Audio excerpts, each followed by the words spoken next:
is Sunday, the last day of January of 2021, and that seems like a really nice thing.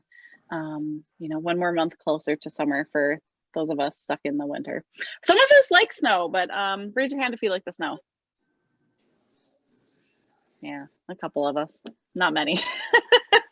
All right, so today I have 3 goals of what I would like to go over, and my purpose of today's call is to talk about what happens if you don't hit paces in a workout, what happens if you have to skip a workout and that kind of stuff, and why structured strength training is so important and the general benefits of it, how to add it in, all that kind of stuff, when to prioritize strength versus running, and all of the like.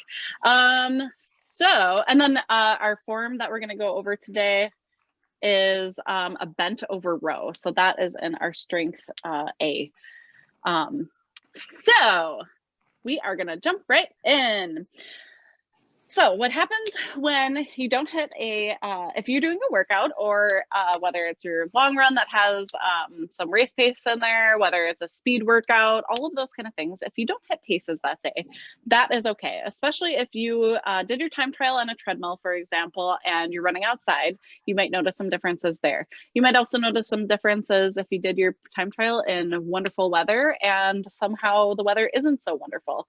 You might also notice some differences if the day you did your time trial, you felt like $1 million, and the day you're doing your speed work, you don't feel like $1 million. So there are a lot of reasons why you might not hit paces.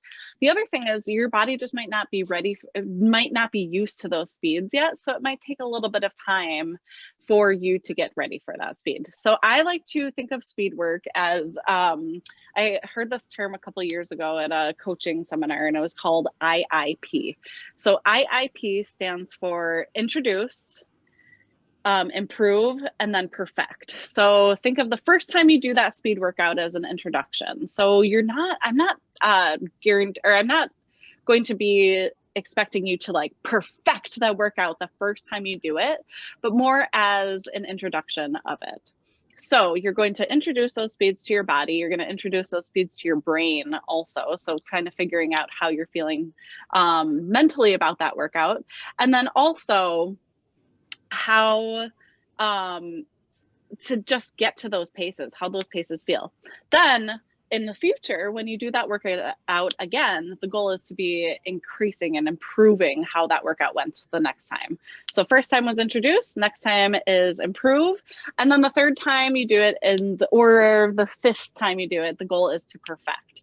So if you notice that you were able to hit, I'm going to give it a 400-meter workout as an example. If you were able to hit 2 of the 400-meter times, but not all 4, not all 6, or not all 8, but the next time you do it, you hit 3 of the paces or 3 of the 400s, you already improved and you're one step closer to perfecting. The other beauty is that by the time that we actually perfect that workout, I'm already changing the workout or your paces on you. So you get to go back to introducing again. So it's kind of a constant change. For those of you that are doing the strength program, one second, sorry, letting someone else in. For those of you guys doing the team training program, you won't have an opportunity within the current training plan to repeat that workout. However, when you go back in a couple of weeks or after the training program is done, you'll be able to try that workout again. The other thing that I really suggest is if you're frustrated that you didn't hit the workout that you wanted to, if you weren't able to really succeed as you wanted, write that stuff down in your post-workout notes. I'm really frustrated. That second rep was really hard, but I felt like I was able to get into the pace or the rhythm by a certain point. Write that stuff down, and write that stuff for a couple of reasons. One is so that you can remember the next time you do that workout, you're like, oh, that is right. I did have a really tough time doing that second repetition. And then I'm going to go into this a little bit differently. Or you can think of it as a way to kind of reflect the next time you do that workout, you might have a significantly better time and you were able to hit all the paces, and you can say, oh my gosh, look at how far I've come in training. The last time I did this, I was only able to hit X amount of reps, and this time I was able to hit Y amount of reps. So I think it's really important to be able to self-reflect. The other thing is, it's okay to be frustrated when you don't hit the paces you want to. However, don't let that frustration either take over your whole day. Don't let it ruin your training in general. Don't let it ruin anything more. Take, half an hour to just be ticked about it, and then get over it. Use that feeling to help power the rest of your runs. Use that power to help fuel yourself, your drive. Don't let it take over in a negative way. So that is one of my biggest suggestions, is allow yourself to feel those things about the workouts. Like, it is very frustrating when you don't hit those times, especially when you know you can, or those things. So don't let the doubt or any of those things kind of creep in. That is one of my biggest suggestions. Okay, so next, I am going to chat about strength training and why structured strength training is super important. However, I am going to take 1 second to try to switch how I can see this video right now. I just see a giant picture of CJ, which is pretty funny.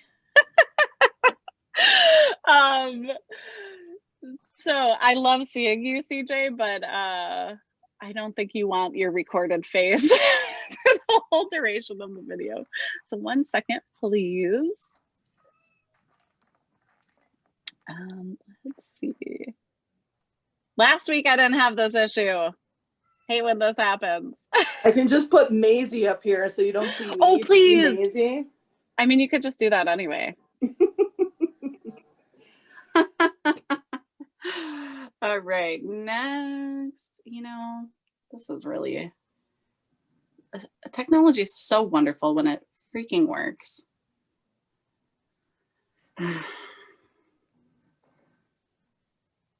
Anyone have any suggestions? I'm on an iPad and I'm not sure. What are you trying to do? Just share your screen? Mm-hmm. There should be a green button on your lower part of your own screen.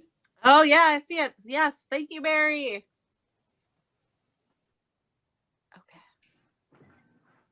All right. Well, okay, doke.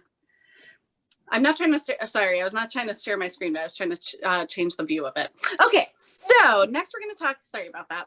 Next we're going to talk about why structured strength training improves your running and why it's very important. So I think in general, when you're doing a structured plan, so anytime you're doing coaching, it can be a little overwhelming on how to get all of your workouts in, especially if you're not currently used to doing all of these structured things. Sometimes you might look at your plan and be a little overwhelmed. So my goal is to kind of figure out so that you can see the purpose of why every single thing is important in your plan and how you can make sure that that is all of those things are, we can figure out what your priorities are within your plan as well.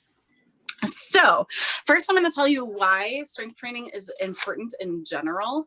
And I'm very passionate about strength training, as you may know.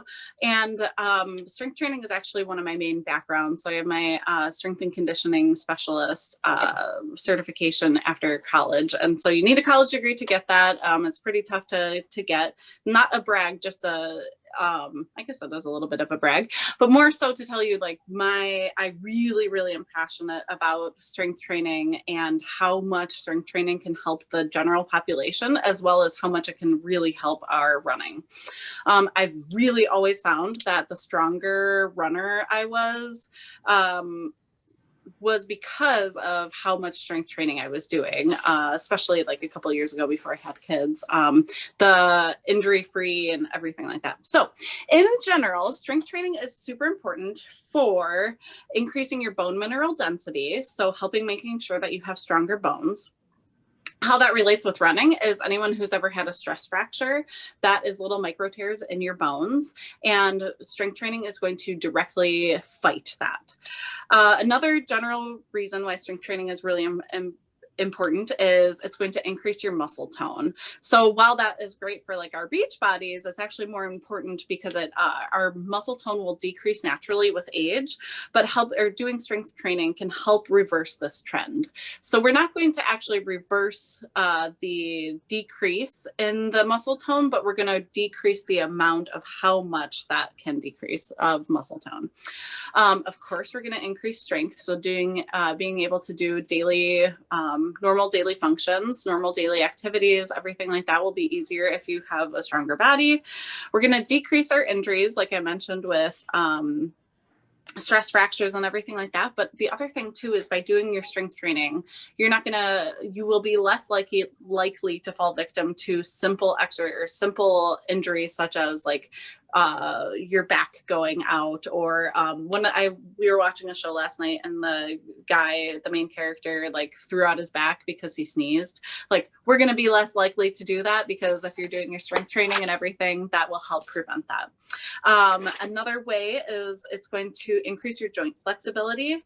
So if you have any symptoms of arthritis, if you're likely or more vulnerable to symptoms of arthritis, the strength training is going to help with that, with the increasing the joint flexibility. Additionally, it's going to help with balance and therefore decrease the likelihood of falling. So all really important things, both for the general population as well as directly into running. More specifically in our running, huge. You're going to hear this 1,000 times. If you don't catch anything from today's lesson, except for that strength training is going to prevent injuries. Strength training is going to help prevent injuries. So that's our big thing today. The reason for that is it's going to help strengthen your muscles and your connective tissues. So connective tissues meaning things like your tendons, your ligamenture, everything like that, that we need to help propel us through. So we need strong muscles, but we also need strong connective tissue. Next thing it's going to help with our running is it's going to help us run faster by improving our neuromotor coordination and our power. So what that means is it's going to help our brain send neurons to help our coordination and power. It's going to increase our running economy, which we've talked about several times in relation to our VO2 max and making sure that we're more efficient runners. And it's also going to help our stride efficiency. So what that means is how fast your body is able to go through a stride cycle will be increased by doing strength training.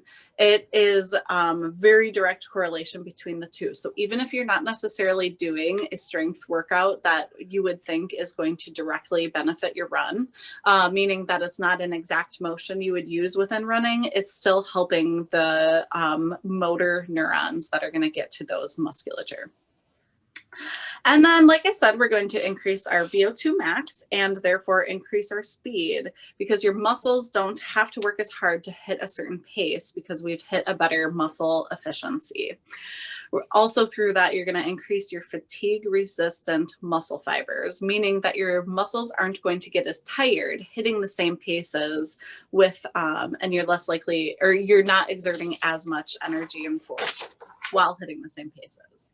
So lots of nerdy, geeked out terms, but very important to help your running. The best part is it's kind of a nice breakup in your normal routine and a normal day, but it's so directly helping your running without actually getting out for mileage. So it's really wonderful. I think in general, we in general have a hard time prioritizing one versus the other. Like, well, I've got to get my run. I really have to get my run. As long as I get my run in, it's all good.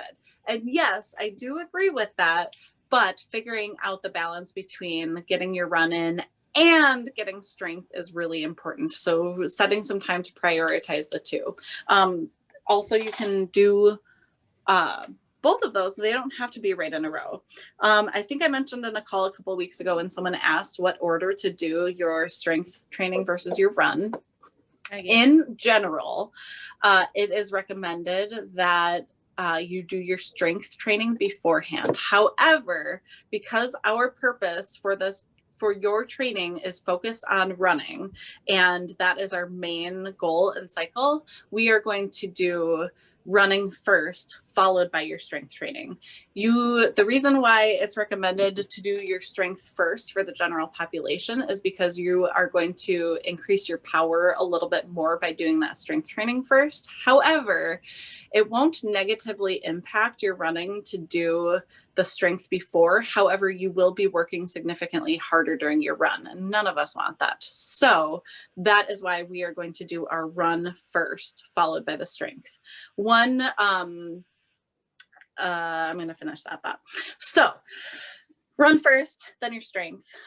With your core work though, while I do consider core work strengthening, I would say you can do your core work either before or after your run, and that will have benefits in either direction. So your core work can help increase your ability to activate your core muscles during your run if you do it before your run. And if you do it afterwards, you're going to be working with fatigued muscles, which is really beneficial for example, for your long runs. You're typically working on fatigued muscles, so that's going to help your core turn on even when you are fatigued. So there are really two great benefits to whether you do your core work before or after your run. The other beauty is you can do your core and or strength work completely outside of your run. So if you're doing your run on a Monday, you can do your strength work on a Tuesday, or you can do them the same day. You can do them 12 hours apart. You can do them 3 minutes apart. There really is benefit no matter how or when you're getting that in. So please keep that in mind. I really, really think that that's huge. One question that I got is how to select the proper weights for your strength training. And I'm going to go off of our reps from one of the workouts, which is 2 sets of 10 reps. And what your goal for that is to be able to get through the first set of exercises with basically, you will feel your muscles are tired, but you're not struggling to get through the exercise. But on the second set, by the 7th or 8th rep, you should be pretty tired, really considering if that weight was really the right one because it's really getting heavy, but you're able to finish that 10th rep. That is how you know that you're at the right size. So by your last set of exercises, when you only have about 3 or 4 reps left, you want to be pretty dang tired. The other thing you want to make sure when you're choosing a weight is going heavier is going to be more beneficial, even if it means you have to cut 1 or 2 reps out of that. But you still are going to get benefit if that weight was a little bit lighter. The last thing I'll consider that you'll want to consider when choosing a weight is making sure that if that weight is heavy, or even if it's light, that your form is always the priority. So if you have bad form, but heavy weights, that's not awesome. We really, really want to focus on good form first, and then adding the weight to that. So if you have poor form, you're more likely to not really get the benefit that that exercise was designed to do. So that is why it matters. If you have any more specific questions on strength training, or if you want to know if you're doing an exercise correctly or anything like that, please shoot me a message within Final Surge, or we can continue that conversation a little bit more.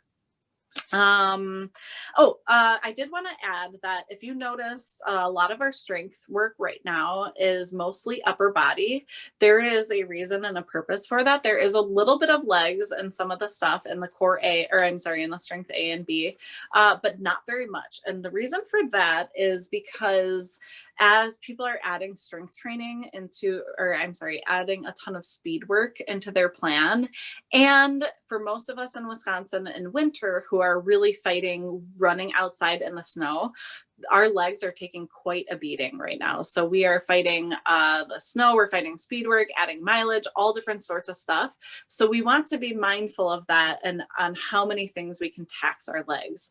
So doing strength training on our upper body is going to still get a huge benefit for our lower body, which is really, really cool. This really cool study that has been done was showing that if you only did strength training on your right arm, you would still get the strength benefits on your left arm. So even if you literally only did strength with one side of your body, you still see a benefit on other parts of your body, which is really, really cool. And that doesn't matter for most of us because we have all of our limbs, but not everybody does. So you can still see like how that would help benefit the general population. So anyway, I thought that's really cool. I don't know if you guys do too, but so that I think covers most. Oh, I got to take a screenshot. So I'm going to do that right now. So everybody smile. Look all happy. Yay. Okay. I keep forgetting to take a screenshot on some of these. So I wrote a note, take a screenshot. And this time, luckily, I didn't make a stupid note that says just reminder. And like, I don't have to remember what that is. So that's cool too. If anyone watched last week's video. I think that is it for this one. All right, so I am going to go over the bent over row exercise today. If you have dumbbells and you want to do this with me, you're more than welcome to. If you don't have dumbbells, grab some soup cans, maybe some dogs, whatever you want to grab to use as your weights. And you can also just not use any weights at all. But I want to go over the form for this because this is a pretty commonly an exercise that is done incorrectly and that I spend a lot of time working with in-person clients. So we have our trusty model Nikos today. Hi, Nikos. Hi, Nikos. All right. So today, let me change where he is viewed. So if you guys want to stand up, that would be great. You don't have to, but I would like you guys to kind of do some of this with me. Sorry if you're getting sick. I'm moving right now. Close your eyes if you get motion sickness. Okay, so we are going to go over the bent over row. And I'm going to have you scoot back, please. Okay, so our bent over row is important. We are working on mostly the upper back and the shoulders for this one. So if you turn around to Nikos, we are working on the muscle group in the back. Why that matters for runners is because in your running form, as you're starting to get more and more tired, we're going to see you go hunched over, you're going to get tired, we're going to close in, especially if you have a job where you drive a lot or you're seated a lot or all those kind of things. Our muscles in the front really can take over and we can kind of come in. So this is to help reverse that, keep you upright, keep you strong, and help get us some really great finisher photos, because that's really what we care about once races start again. So what I'm going to have you do, Nikos is going to say, he's going to turn and face the camera first so you can see the setup, and then I'm going to have him turn to the side after that. So first thing I want to make sure is that your feet are shoulder width apart.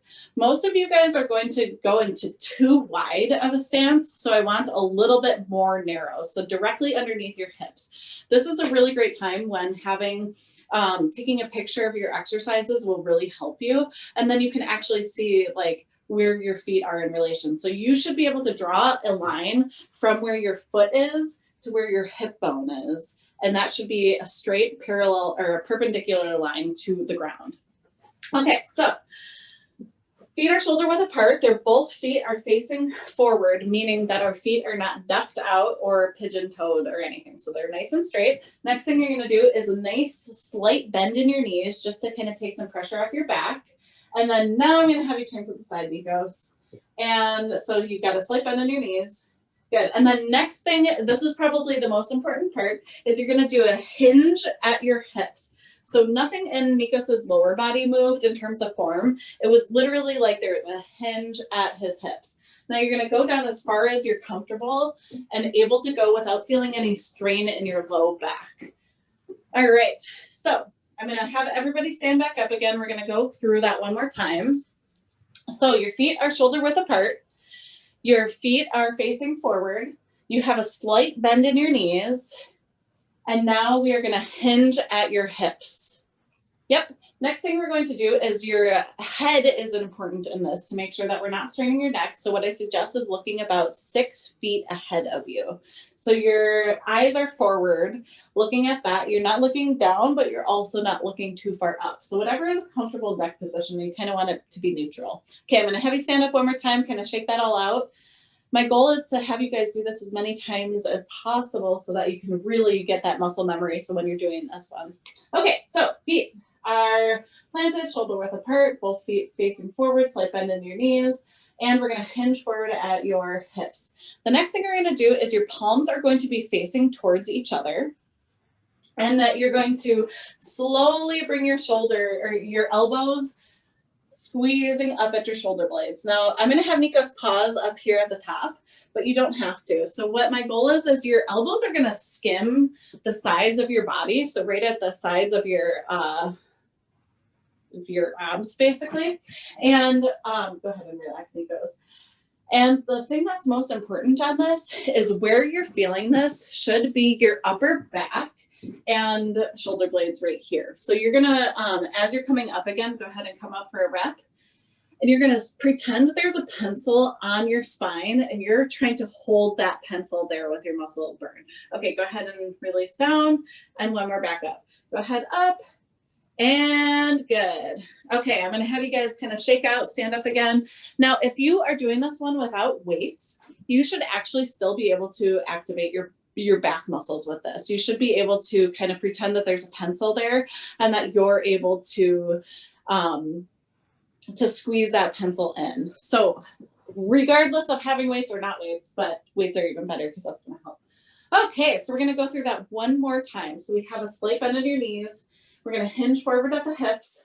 Head is a forward, a neutral position. Your palms are gonna be facing each other. And we're going to bring your elbows in, skimming towards your body, nice and close, squeezing that shoulder blade, a brief pause up at the top, and then nice and slow back down. Go ahead and keep going with this. Now, if we want to get real wild and talk about breathing, what I'm going to have you do is an inhale on the way up, and then an exhale on the way down. You can either do that in through your nose, out through your mouth, however you want to get that inhale and exhale out.